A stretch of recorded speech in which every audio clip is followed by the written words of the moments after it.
ಸನ್ಮಾನ್ಯ ಅಧ್ಯಕ್ಷರೇ, ಅಜಿತ್ ಪವಾರ್ ಅವರು ಬಹಳಷ್ಟು ರಾಜಕೀಯ ಮುತ್ಸದ್ದಿ ಅಂತ ಹೇಳಲಿಕ್ಕೆ ಬಯಸ್ತೇನೆ.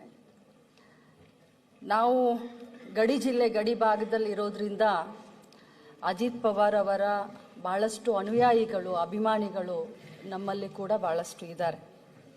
ಈಗ ತಾನೇ ಹಿರಿಯರೆಲ್ಲ ಮಾತನಾಡಿದ ಹಾಗೆ ಅವರು ಬಹಳಷ್ಟು ವರ್ಷ ಬಹಳಷ್ಟು ಪೆರಡು ನೀರಾವರಿ ಮಂತ್ರಿಯಾಗಿ, ಗ್ರಾಮೀಣಾಭಿವೃದ್ಧಿ ಮಂತ್ರಿಯಾಗಿ, ಇಂಡಸ್ಟ್ರಿಯಲ್ ಮಂತ್ರಿಯಾಗಿ ಮಹಾರಾಷ್ಟ್ರ ಬೆಳಿಲಿಕ್ಕೆ ಅವರದೇ ಆದಂಥ ಕೊಡುಗೆಯನ್ನು ಅವರು ಕೊಟ್ಟಿದ್ರು.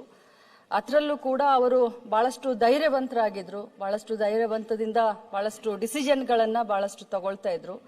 ಇನ್ನೊಂದು ಅವರು ಜನ ಅನುರಾಗಿಗಳಾಗಿದ್ರು. ಯಾಕಂತಂದ್ರೆ ಬೆಳಗ್ಗೆ 6:30 ಗಂಟೆಗೆ ನಾವು ಬಹಳಷ್ಟು ಜನ ಹೇಳ್ತಾರೆ ನಮಗೆ, ಯಾಕಂದ್ರೆ ಬಹಳಷ್ಟು ಹತ್ತಿರದ ಸಂಬಂಧಗಳು ಇರೋದ್ರಿಂದ ನನ್ನ ಕ್ಷೇತ್ರದಲ್ಲಿ ಮತ್ತು ಬಾರಾಮತಿ ಇದಕ್ಕೆ.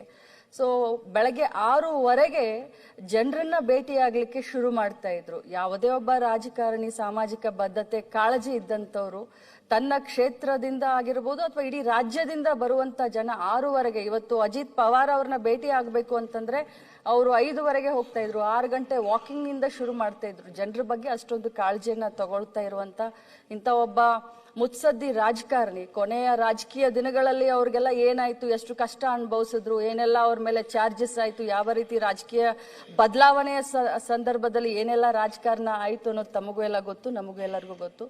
ಬಟ್ ಅವರು ಈ ರೀತಿ ಇವತ್ತು ಬೆಳಗ್ಗೆ ದುರ್ಘಟನೆಯಲ್ಲಿ ತೀರ್ಕೊಂಡಿದ್ದಾರೆ ಅಂತ ಹೇಳಿದಾಗ ನಿಜವಾಗ್ಲೂ ನನಗೆ ಆಗಲಿ ಅವರ ಅಭಿಮಾನಿಗಳಿಗೆ ನಂಬಲಿಕ್ಕೆ ಆಗಲಿಲ್ಲ. ಇಂಥ ಒಂದು ಸಂದರ್ಭದಲ್ಲಿ ದೇವರು ಅವರ ಆತ್ಮಕ್ಕೆ ಚಿರಶಾಂತಿಯನ್ನ ಕೊಡಲಿ ಮತ್ತು ಅವರೆಲ್ಲ ಬಹಳಷ್ಟು ಲಕ್ಷಾಂತರ ಕೋಟಿಗಟ್ಟಲೆ ಅಭಿಮಾನಿಗಳಿಗೆ ಈ ಒಂದು ದುಃಖವನ್ನ ಭರಿಸುವಂತ ಶಕ್ತಿ ಕೊಡಲಿ ಅಂತ ತಮ್ಮ ಮೂಲಕ ಕೇಳ್ತೀನಿ. ಲಕ್ಷ್ಮಣ್ ಸರ್.